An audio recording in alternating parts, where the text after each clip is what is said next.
बिस्मिल्लाहिर्रहमानिर्रहीम। ये कुर्बानी के मसाइल और फ़ज़ाइल के ऊपर बात हो रही है। दूसरा बयान है ये, मैंने जो है ना ये राइटअप ये मुफ्ती वली हुसैन टूंकी रहमतुल्लाह अलैह जामिया उलूमुल इस्लामिया कराची के जो मुफ्ती हैं उनकी तहरीर से लिया है। तो गुज़ाश्ता से पवस्ता की तरफ आते हैं। एक जानवर कुर्बानी करने के लिए ख़रीदा, अगर उसके बदले दूसरा हिबान देना चाहे तो जायज़ है। यानी एक ख़रीदा फिर बाद में दूसरा उसकी जगह कर दिया, लेकिन कीमत के उसकी मकदार बराबर होनी चाहिए और कदो कामत में भी ऐसा ही हो। अगर इससे कम कीमत का होगा तो ज़ायद अपने पास रखना जायज़ नहीं बल्कि सदका करना ज़रूरी है। अगर ज़बानी तौर पर जानवर को मुतय्यन नहीं किया गया बल्कि इरादा किया हुआ है कि अच्छी कीमत में फ़रोख्त हो रहा हो तो फ़रोख्त कर देंगे। इस सूरत में असल कीमत से ज़ायद रकम अपने पास रखने में कोई हर्ज नहीं। कुर्बानी का जानवर गुम हुआ, उसके बाद दूसरा ख़रीदा। अगर कुर्बानी करने वाला अमीर है तो इन दोनों जानवरों में से जिसको चाहे ज़िबा करे। यानी गुम हो गया, ख़रीद लिया, फिर गुम हुआ भी मिल गया, तो दोनों में से जिसको चाहे ज़िबा करे, जबकि गरीब पर इन दोनों जानवरों की कुर्बानी वाजिब होगी। ये उलमा इसको बेहतर जानते हैं, जैसे लिखा मैंने पढ़ दिया। वज़ाहत, अगर किसी आदमी ने कुर्बानी के लिए जानवर ख़रीदा और ख़रीदने के बाद वो जानवर कुर्बानी करने से पहले गुम हो जाए तो साहिब हैसियत आदमी पर कुर्बानी के लिए दूसरा जानवर ख़रीदना ज़रूरी है, क्योंकि उस पर कुरानी शरन वाजिब थी और वाजिबुल अदा नहीं हुआ। जब फ़कीर आदमी पर दूसरा जानवर ख़रीदना और कुर्बानी करना लाजम नहीं था, इसके बावजूद गरीब ने दूसरा जानवर भी ख़रीद लिया। अगर मालदार और गरीब हर दो का पहला गुमशुदा जानवर मिल जाए तो अमीर पर सिर्फ शरीक कुर्बानी वाजिब का अदा करना लाजम है। यह जान को ज़िबा कर दे काफ़ी है, जबकि गरीब पर ख़ुद से वाजिब करदा जानवर की कुर्बानी करना लाजम है। इसकी तफसील यूँ है कि अमीर आदमी पर निसाब की वजह से कुर्बानी वाजिब थी, उसने वो अदा कर दी।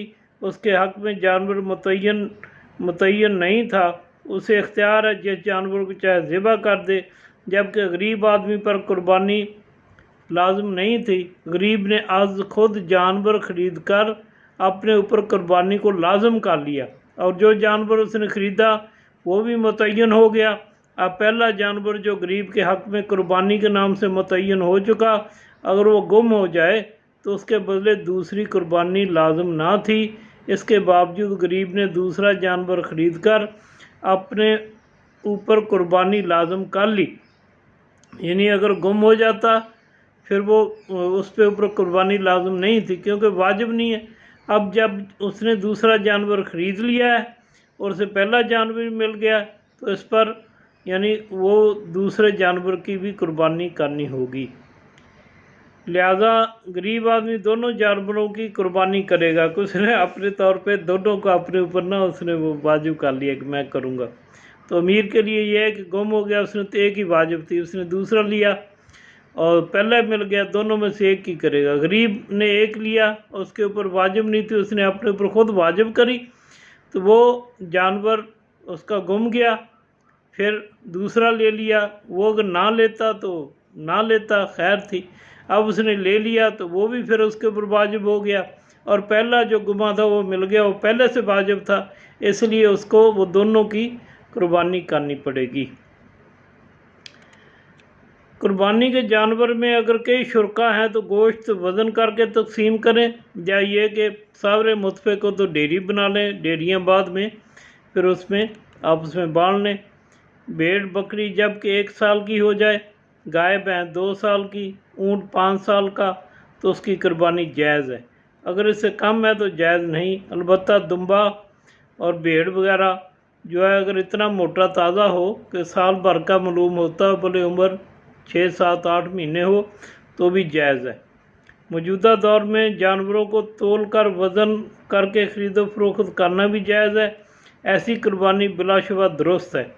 कुर्बानी का जानवर अगर अंधा हो या एक आँख की 1/3 जैसे ज़ायद रोशनी जाती रही हो या 1/3 जैसे ज़्यादा कट गया हो या दुम की एक कान वगैरह, या दुम एक तिहाई जैसे ज़्यादा कट गई हो, तो ऐसे जानवर की कुर्बानी जायज़ नहीं।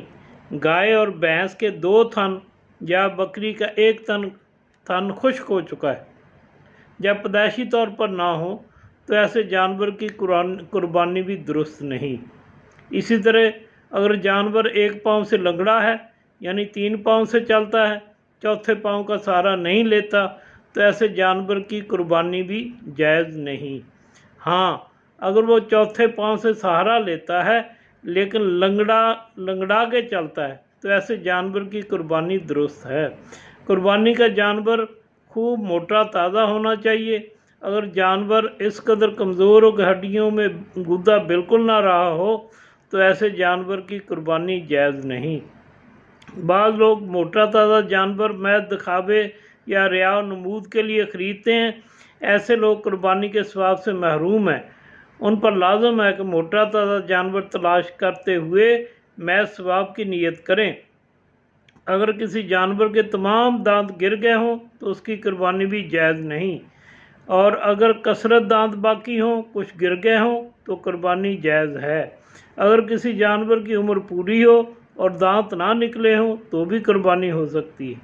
ताहम इस सिलसिले में सिर्फ जानवरों के आम सौदागरों की बात मोतबर नहीं, बल्कि यकीन से मालूम होना ज़रूरी है कि ये कि खुद में पाला हुआ जानवर हो तो उसकी उम्र का तयन करके उसकी कुर्बानी की जा सकती है। जिस जानवर का यानी पैदाइशी कान ना हो उसकी कुर्बानी जायज़ नहीं, और किसी जानवर के सींग बिल्कुल जड़ से टूट चुके हों, इस तौर पे कि दिमाग उससे मुतासर हुआ हो, तो ऐसे जानवर की कुर्बानी जायज़ नहीं। और मामूली टूटे हुए या सिरे से सींग ही ना हो जैसे ऊँट, तो बिला कराह जायज़ है। इसी तरह गाय बकरी वगैरह अगर पैदाइशी सींग ना हो तो उसकी कुर्बानी भी जायज़ है।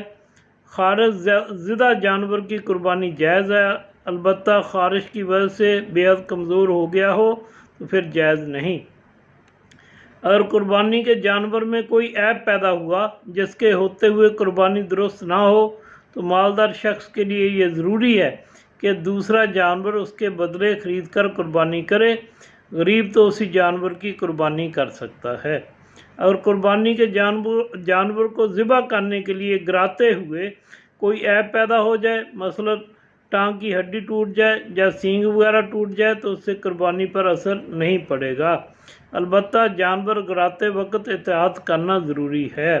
कुर्बानी के गोश्त में बेहतर यह है कि 3 हिस्से कर ले, यानी ये कोई वाजिब नहीं है ना सुन्नत है, लेकिन ये सवाब की नीयत से अच्छा है।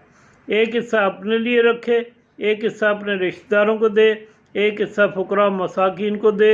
लेकिन अगर सारे का सारा घर में ज़्यादा लोग हैं और वो सारे का सारा भी रख लें तब भी जायज़ है।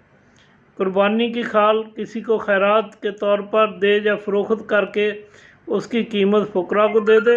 अलबत्ता किसी के मदरसा और जामिया को दे दे तो दे सकता है, बेहतर है। इल्म दीन का अहिया इससे होगा।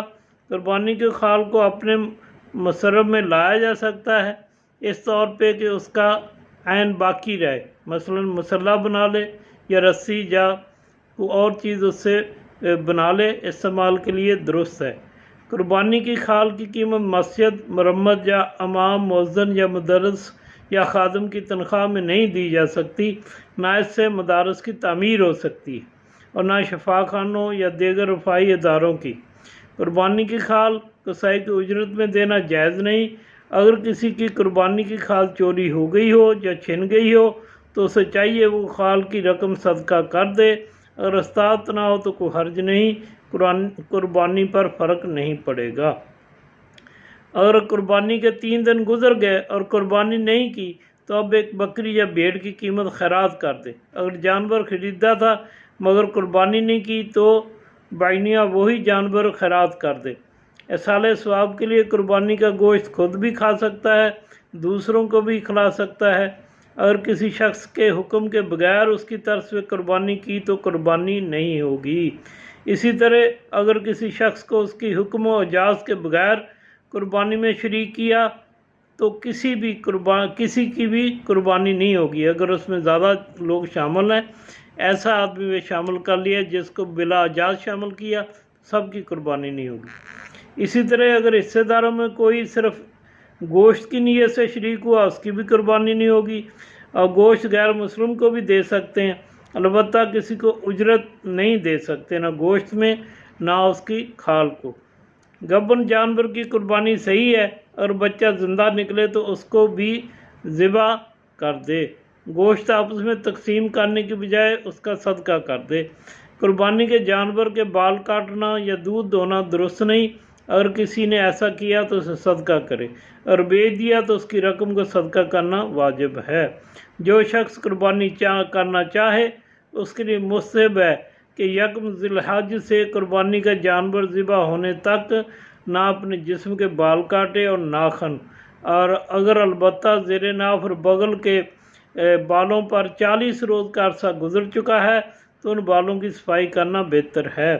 قربانی کا گوشت 3 دن سے زیادہ تک بھی رکھا جا سکتا ہے، بلکہ آپ صلی اللہ علیہ وسلم کی ایک حدیث پاک میں ہے کہ ایک قربانی کا گوشت دوسری قربانی تک بھی رکھا جا سکتا ہے۔ جانور ذبح کرنے کے لیے چھری خوب تیز ہونی چاہیے تاکہ جانور کو تکلیف نہ ہو۔ اگر کوئی شخص اپنی قربانی کا گوشت سارا کا سارا کسی اور کو دے دے اور خود کچھ بھی نہ کھائے اس سے، تو یہ بھی اس میں کوئی حرج نہیں، ثواب والی بات ہے۔ کھسی جانور کی قربانی جائز بلکہ افضل ہے، یہ یعنی حنفیٰ کے مسلک سے ہے، کیونکہ اس میں دوسرے کی بنسبت گوشت زیادہ ہوتا ہے۔ ذبح کرتے وقت تکبیر کے علاوہ اور کچھ نہیں کہنا چاہیے، اور قربانی کی نظر مانی اور وہ کام ہو جائے تو قربانی واجب ہے، اس کے گوشت سے خود نہیں کھا سکتا، اس کیس میں سارا فقراء اور مساکین کو کھلا دے۔ اگر کسی شخص کی ساری یا اکثر آمدنی حرام کی ہو تو اس کو اپنی قربانی میں شریک نہیں کرنا چاہیے، اگر شریک کیا تو کسی کی بھی قربانی نہیں ہوگی۔ ایسے شخص کی ساری کمائی حرام کی ہو اس پر قربانی لازم نہیں، کیونکہ اس کا سارا مال جو ہے وہ اس کے اوپر وہ واجب نہیں ہو سکتا، کیونکہ وہ حرام کا مال ہے۔ دوسرا یہ کہ اللہ تعالیٰ حرام مال سے کسی کا صدقہ قبول نہیں فرماتے، بلکہ وہاں صرف پاکیزہ مال سے کیا ہوا صدقہ و خیرات قبول ہوتا ہے۔ اللہ سبحانہ فرماتا ہے کہ میرے پاس تمہارا گوشت پوشت نہیں پہنچتا، تمہاری نیت جو ہے وہ میرے پاس پہنچتی ہے۔ جی، بکری کے علاوہ دوسرے کسی جانور میں تمام شرکاء اپنا اپنا حصہ تقسیم کیے بغیر فقراء کو دینا چاہیں تو دے سکتے ہیں، البتہ اگر نظر کی قربانی ہو یا مرحوم کی وصیت کے تحت قربانی کر رہے ہو تو پھر تقسیم سے پہلے کسی فقیر کو دینا درست نہیں۔ یعنی 7 آدمی ہیں، انہوں نے بڑا جانور ذبح کیا ہے تو حصہ بانٹنے سے پہلے اس میں کسی فقیر کو دے سکتے ہیں، سب کی اگر نیت اس میں ہے۔ تو اگر اس میں کسی کی نظر ہے تو پھر نہیں دے سکتے، پھر پوری تقسیم کرنے کے بعد اس کا پورا حصہ جو ہے گا نا قربانی کا وہ دینا پڑے گا صدقے کے طور پہ۔ کسی نے مرتے وقت وصیت کی کہ میرے مال سے قربانی کی جائے تو اس قربانی کا سارا گوشت خیرات کرنا ضروری ہے، خود کچھ بھی نہ کھائے۔ اللہ تعالیٰ امت مسلمہ کو قربانی کی روح اور حقیقت سمجھنے اور اس پر عمل کرنے کی توفیق عطا فرمائے۔ اللہ سبحانہ تعالیٰ ہماری ان کی باتوں پہ ہمیں بھی اور سننے والوں کو اس پہ عمل کرنے والا بنائے۔ بہت نیکی اور فضیلت والا کام ہے، قیامت والے دن بخشش کا ذریعہ ہے۔ اسی جانور کے جو ہے قربانی کے یہی فرمایا سواریاں ہوں گی، تو پھر اس کا خون کا قطرہ گرنے سے پہلے اللہ تعالیٰ اس کی شفاعت کر دیتا ہے، بخشش کر دیتا ہے۔ تو مالدار کے اوپر چونکہ ہے بھی واجب، تو اس لیے واجب والے کو تو ضرور کرنی چاہیے، اگر غریب ہے نہیں کر سکتا تو اسے بھی کوشش کر کے کر لے تو بڑے اجر والی بات ہے۔ وما علینا الا البلاغ۔ السلام علیکم ورحمۃ اللہ وبرکاتہ۔